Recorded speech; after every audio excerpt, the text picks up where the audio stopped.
नमस्ते विद्यार्थियों, मैं विकास सर। जैसा कि अपन ने बायो की क्लास में 12th की क्लास से चल रही थी, तो अपन ने इसमें अलैंगिक जनन के जो प्रकार थे वो पढ़े थे जीवों में। अब इसमें प्रकार में अपन ने सबसे पहले जो प्रकार देखा था वो देखा था अपन ने विखंडन। अब विखंडन में जितने प्रकार थे, अलग अलग विखंडन कितने प्रकार से जीव के बढ़ने के आधार पर जो उसके प्रकार थे वो भी पढ़ लिए थे। और दो प्रकार का विखंडन होता था उसमें। एक होता था कौन सा, द्विखंडन, कि दो भागों में ही बढ़ता है जीव। और एक होता था बहुविखंडन। द्विखंडन में अलग अलग उनके तल के बढ़ने के आधार पर जो जीव अलग अलग दो भागों में बढ़ रहा था उसके प्रकार भी अपन ने पढ़े थे। कौन कौन से प्रकार पढ़े थे? अपन ने पहला देखा था उसमें कि जो एक जीव होता है वो सरल या अनियमित रूप से भी दो भागों में बढ़ सकता है। एक उसमें तिर्यक विखंडन देखा था अपन ने, द्विखंडन दो भागों में बढ़ता था। एक अनुप्रस्थ द्विखंडन देखा था अपन ने, एक देखा था लंबवत द्विखंडन। और एक उसका जो मेन जो भाग था वो अपन ने देखा था बहुविखंडन। तो उससे आगे जब अपन ने प्रकार लिखे थे अलैंगिक जनन के प्रकार, अलैंगिक जनन के प्रकार में जब देखा था अपन ने तो उसके 6 प्रकार लिखे थे अपन ने। अब 6 प्रकार में से एक ही प्रकार जो अपना था वो कंप्लीट हुआ था। अब आगे अपन देख रहे हैं इसमें जो मेन पॉइंट था दूसरा, कि वो विखंडन के अलावा और कितने प्रकार से जो अलैंगिक प्रजनन जीव कर सकते हैं। तो दूसरा इसमें आता है अपना मुकुलन, बडिंग द्वारा, ठीक है, या कलिका यानी द्वारा, कलिका के द्वारा एक नए जीव की उत्पत्ति होना या नया जीव बन जाना। मात्र पौधे पर अगर एक कलिका या मात्र जीव पर एक कलिका उभार बनता है, कलिका बनती है और वो कलिका आगे चलकर के विकसित हो जाती है और विकसित होने के बाद एक नया जीव विकसित होता था। उदाहरण भी देखेंगे इसमें। तो देखते हैं अपन इसमें दूसरा जो पॉइंट अपना अलैंगिक जनन प्रकार में अपन देख रहे हैं, कलिकायन या मुकुलन द्वारा क्या होता है, नई संतति बनना। किसके द्वारा? अलैंगिक जनन के द्वारा। देखते इसमें क्या होता है इस विधि द्वारा प्रजनन किन किन में होता है? कुछ स्पंजों में होता है, जो स्पंज वर्ग के जो है जैसे पोरिफेरा वगैरह में, इसमें भी होता है। साइकोन में होता है, सॉरी स्पंजन में साइकोन आएगा। सिलेंड्रेट में, कुछ सिलेंड्रेट में भी क्या होता है, कलिका के द्वारा प्रजनन होता है। फिर चपटे क्रमी जो होते हैं, ठीक है, उनके द्वारा उनमें भी होता है। तो अपने देखा इसमें क्या होता है इसमें कि एक वयस्क जीव शरीर के ऊपर सबसे पहले एक उभार बनता है और वो उभार कलिका में विकसित हो जाता है, या वो उभार ज्यादा विकसित होकर के कलिका बना जाता है। वो कलिका वहीं पर मात्र पौधे पर ही या मात्र जीव पर ही विकसित होती है और विकसित होने के बाद उस मात्र या जनक जीव से अलग हो जाती है और उससे एक नया अलग जीव बन जाता है। तो अपन ने ये जो विखंडन में देखे थे उसके बाद वाला पॉइंट है अपना दूसरा पॉइंट है इसमें, कि इसमें कलिका के द्वारा या मुकुलन के द्वारा या इंग्लिश में अपन कह सकते हैं बडिंग के द्वारा अलैंगिक प्रजनन किस प्रकार से होता है। इसमें दिए अपन ने कि कुछ स्पंजों में भी होता है, कुछ सिलेंड्रेट जो जीव है उनमें भी होता है कलिका के द्वारा, और कुछ चपटे क्रमी और भी है इसमें कुछ उनमें होता है। क्या होता है अपन अगर लिखना चाहे तो लिख सकते हैं कि इस प्रजनन में वयस्क जीव शरीर के ऊपर सबसे पहले क्या बनता है, एक उभार जैसी संरचना बनती है। अपन यहाँ देख सकते हैं एक उभार बनता है, मान लो जीव शरीर तो सबसे पहले यहाँ पर एक उभार बनेगा। फिर आगे चल करके ये उभार धीरे धीरे विकसित होगा और एक कलिका में परिवर्तित हो जाएगा। एक कलिका में परिवर्तित हो जाएगा और ये कलिका इस मात्र पौधे जनक पौधे जनक जीव पर क्या होगी, विकसित होगी। विकसित पूर्ण विकसित होने के बाद ये इस मात्र जीव से, ये जनक जीव से अलग होकर के एक नया जीव बना देती है। तो इस प्रकार से अपन इसमें उदाहरण देख सकते हैं। इसमें सबसे पहले अपन अगर देखें तो हाइड्रा, हाइड्रा अपन ने 11th में भी पढ़ा था। तो हाइड्रा अपन देख सकते हैं, इसका उदाहरण कौन सा है, हाइड्रा।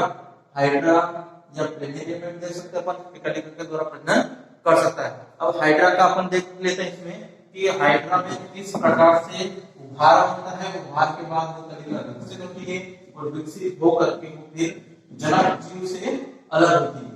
देखते हैं इसमें क्या होता है। सबसे पहले अपन देखा है इसमें कि जो एक जनक जीव होता है, मान लो ये हाइड्रा है और इसमें हाइड्रा का शरीर कुछ ऐसा ही होता है और इसमें सबसे पहले एक उभार बनता है। आगे चल के ये बडिंग का रूप है इसमें, ठीक है। फिर आगे चल करके जो हाइड्रा था उसमें कलिका धीरे धीरे और विकसित होती गई, ठीक है, कलिका और विकसित होती गई, बना सकते हैं। फिर आगे चलकर ये भी बडिंग है, ठीक है, और आगे चलकर एक पूर्ण विकसित कलिका इसमें उत्पन्न हो जाती है, ठीक है।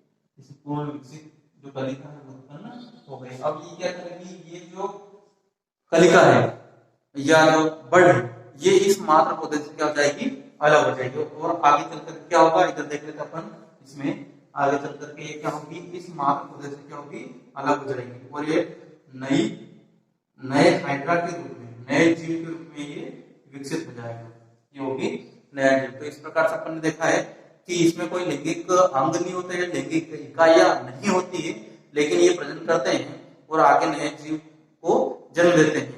किस प्रकार से देते हैं, अलैंगिक जनन अगर करते हैं तो कलिका के द्वारा करते हैं। अब अपन देखते हैं इसमें मेन पॉइंट अपना कि अलैंगिक जनन में प्रकार में विखंडन देखा था अपन ने, फिर अपन देख रहे हैं इसमें कलिकागन या विपुलन या बडिंग के द्वारा। अब अपन जो देख रहे हैं आगे है प्लाज्मोटोमी द्वारा, तो वो अपन लिख लेते हैं और देखते हैं आगे। ठीक है, अब अपन इसमें देख रहे हैं, अपन ने भी देख लिया है जो दूसरा पॉइंट था वो अपन ने देखा था कि विपुलन के द्वारा भी जीव क्या करते हैं, जनन करते हैं या प्रजनन करते हैं। अब अपन देख रहे हैं कि जो अलैंगिक प्रजनन में प्रकार में अपन देख रहे थे, उसमें अपन देख रहे हैं जो तीसरा पॉइंट है वो होता है कि प्लाज्मोटोमी के द्वारा भी क्या करते हैं, बहुत सारे जीव अलैंगिक प्रजनन करते हैं। प्लाज्मा से समझ में आ रहा होगा कि जो कोशिकाएं होती है, जो एक कोशिका जो जीव होते हैं उनके कोशिका के अंदर छिद्रव्यूह जो होता है उसको तो प्लाज्मा कहा जाता है। तो प्लाज्मोटोमी के द्वारा, प्लाज्मोटोमी मतलब वो छिद्रव्यूह विभाजित होगा और उस विभाजन के बाद क्या होगा, दो अलग अलग जीवों में या एक से अधिक जीवों में वो छिद्रव्यूह बढ़ जाएगा और दो नए जीव या चार नए जीव तैयार कर लेगा। क्या होगा कि प्लाज्मा तो विभाजित होगा, इसके छिद्रव्यूह तो विभाजित होगा, उसके बाद में क्या होगा, केंद्रक भी विभाजित होगा, केंद्रक भी बराबर भागों में बढ़ जाएगा। बराबर भाग से कहने का मतलब है कि केंद्र क्या होगा, गुणन करेगा और गुणन करने के बाद जितने भी जो नए जीव बने हैं उनके छिद्रों में वो केंद्र विभाजित हो जाते हैं। देख लेते हैं, अपन ने इसमें समझा है तो देख लेते हैं कि क्या होता है।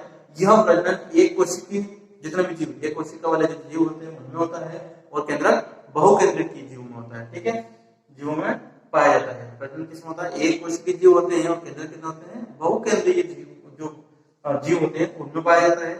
क्या होता है, सबसे पहले क्या होता है कि जो इनका जीवद्रव्य है दो भागों में बट जाता है।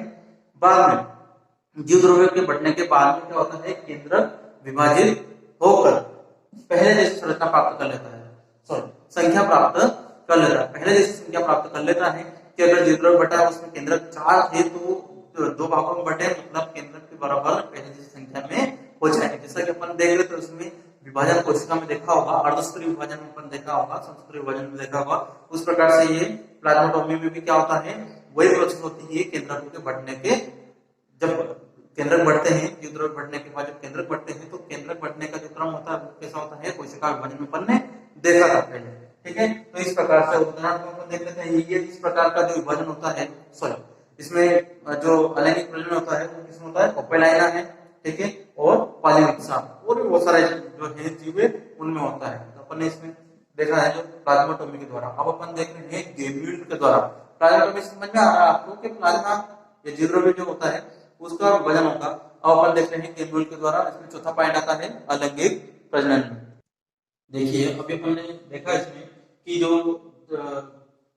तीसरा पॉइंट था वो अपन ने देखा था, कौन सा देखा था इसमें तीसरा पॉइंट अपन ने, कि जो प्लाज्मोटोमी के द्वारा होता है अलैंगिक प्रजनन होता है वो अपन ने देख लिया। इसमें अब अपन देख रहे हैं इसमें चौथा अपन पॉइंट देख रहे हैं, इसमें पता देख रहे हैं गेम्यूल के द्वारा। अब गेम्यूल का मतलब क्या होता है, एक विशेष प्रकार की गोलाकार संरचना होती है, रचनाएं होती है और वो क्या करती है, समय आने पर, अनुकूल परिस्थिति आने पर वो क्या करती है, विकसित होती है और नया जीव तैयार कर देती है।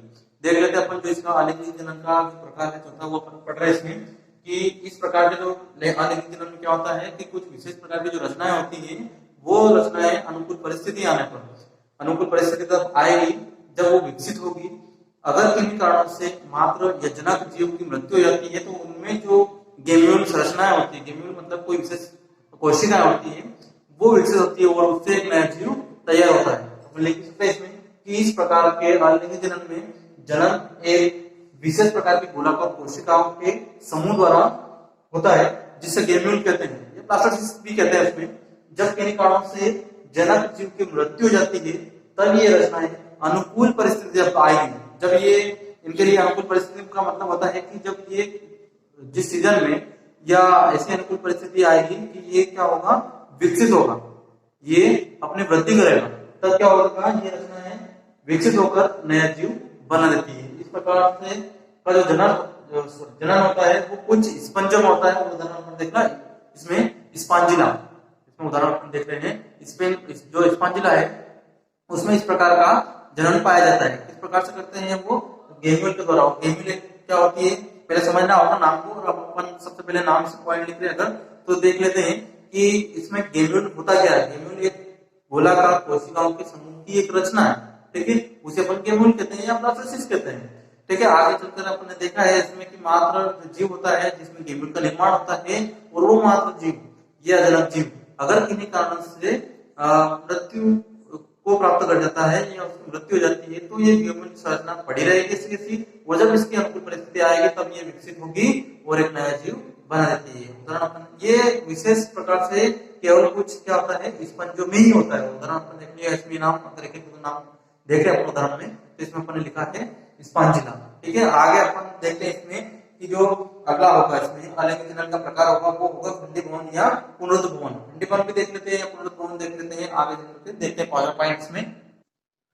चलिए देख लेते हैं अपन। अभी अपन ने देखा था इसमें गेम्यूल के द्वारा जो होता है अलैंगिक प्रजनन होता है, किस प्रकार से होता है वो अपन ने देख लिया था। अब अपन देख रहे हैं 5वां पॉइंट देख रहे हैं, प्रकार देख रहे हैं अलैंगिक जनन का कि खंडी भवन या पुनरुत्थ भवन के द्वारा। खंडी भवन या पुनरुत्थ भवन का मतलब होता है कि किसी अंग से एक नए अंग का या नए जीव का निर्माण होना, वो होता है पुनरुत्थ भवन।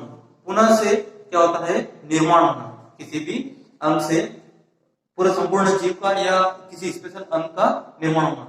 देख लेते हैं खंडी भवन या पुनरुत्थ भवन के द्वारा क्या होता है कि वह प्रजनन जिसमें किसी क्या होता है कि किसी जीव का किन्हीं कारण से अगर शरीर बढ़ जाता है, कट जाता है, तो प्रत्येक जो टुकड़े होते हैं उन टुकड़ों से एक पूर्ण विकसित जीव तैयार हो जाता है या बन जाता है। इसमें कि वह प्रजनन जिसमें किसी जंतु का शरीर किन्हीं कारणों से कई टुकड़ों में अगर कट जाता है तो प्रत्येक टुकड़ा विकसित होकर एक नया जीव बना देता है। यह जनन प्रोटोजोआ, कुछ स्पंजों आदि में पाया जाता है। यह जनन किसमें होता है, प्रोटोजोआ जो होते हैं प्रिमिटिव जो जीव होते हैं उनमें पाया जाता है। समझ सकते हैं कि प्रोटोजोआ जो जीव है वही कोशिकीय जीव होते हैं। इसमें अपन ने देखा इसमें, ठीक है, कुछ स्पंज भी देखे अपन ने, तो स्पंजों में भी होता है, आदि में पाया जाता है। उदाहरण अपन देख रहे हैं इसमें हाइड्रा में पाया जाता है ये, क्योंकि हाइड्रा का अपन ने सबसे पहले इसमें देखना था, किसमें देखा था इसमें मुकुलन या बडिंग के द्वारा। तो हाइड्रा दोनों करता है, मुकुलन के द्वारा भी क्या करता है प्रजनन करता है, और इसके द्वारा खंडी भवन के द्वारा भी प्रजनन करता है। खंडी भवन के द्वारा प्रजनन ऐसा करेगा कि क्या होगा कि वो हाइड्रा कई भागों में अगर कट जाएगा वो प्रत्येक टुकड़े हो जाएगा, उन समस्त टुकड़ों से एक नया हाइड्रा तैयार हो जाएगा। जितने भी टुकड़े होंगे उनसे नया हाइड्रा तैयार हो जाएगा, ठीक है। प्लेनेरिया का भी ऐसा देखा है अपन, प्लेनेरिया को भी देखा था अपन ने विखंडन में। तो प्लेनेरिया भी क्या होता है, उसमें अनुप्रस्थ विभाजन होता था, तो उसमें क्या होता है प्लेनेरिया भी एक खंडी भवन या पुनरुत्थ भवन की प्रोसेस करता है। अगर किसी कारण से टुकड़ों में कट जाएगा तो क्या होगा, प्रत्येक टुकड़ों से या खंड से एक नया जीव तैयार हो जाएगा। आगे अपन देखते हैं कि इसका लास्ट जो प्रकार होता है, ठीक है, बीजाणुओं के द्वारा, वो देख लेते हैं। चलिए आगे देखते हैं। चलिए देखिए अपन, अब लास्ट अपन देख रहे हैं इसमें कि अलैंगिक जो जनन होता है इसमें जो प्रकार के अपन लास्ट है बीजाणुओं के द्वारा होता है। पहले अपन टेबल बनाई थी, इसके पहले जब शुरू में पढ़ रहे थे अपन कि कितने प्रकार से अलैंगिक जनन कर सकते हैं जो भी जीव है या पौधे हैं। तो इसमें लास्ट वाला अपन देख रहे हैं अब, इसके बाद खंडी भवन या पुनरुत्थ भवन के बाद अपन देख रहे हैं छठा बीजाणु के द्वारा। बीजाणु का मतलब होता है बीज। अब बीज के द्वारा क्या होता है, सामने से बात है पौधों में भी होता है, ठीक है। कुछ जीव संरचनाएं मानते हैं अपन, कवक और शैवाल को, या पौधों जो शैवाल होते हैं वो जो कवक होते हैं इनको जंतु और वनस्पति के बीच की संयुक्त कड़ी भी कहते हैं। तो आगे देखते हैं इसमें कि बीजाणु जो होते हैं वो एक बहुत बारीक संरचना होती है जो एक डोडे में या एक कवर के अंदर निर्माण होता है इनका, ठीक है। बीजाणु धानी के द्वारा निर्माण होता है। तो बीजाणु अति सूक्ष्म संरचना वाली जो बहुत पतली भित्ति वाली संरचना होती है, ठीक है, जो आगे चलकर क्या होगी विकसित होगी। पहले तो उसी मात्र पौधे में, वो विकसित होने के बाद क्या होगी वो अंकुरित होने के लिए तैयार होगी, परिपक्व होगी, और परिपक्व होने के बाद अगर उसको कहीं आरोपित करेंगे या वो सचल भी होते हैं, उड़ सकते हैं किन्हीं में, तो क्या होगी कि वो दूसरी जगह अंकुरित हो जाएंगे। तो इस प्रकार से क्या होगा एक नया जीव उनसे तैयार होगा। तो अपन देख लेते हैं इसमें कि बीजाणु अति सूक्ष्म संरचना होती है जो जिसकी भित्ति जो होती है बहुत पतली होती है, जो अंकुरित होकर नए पौधे को जन्म देते हैं। समझ से पहले बीज के माध्यम से समझाया जा रहा है।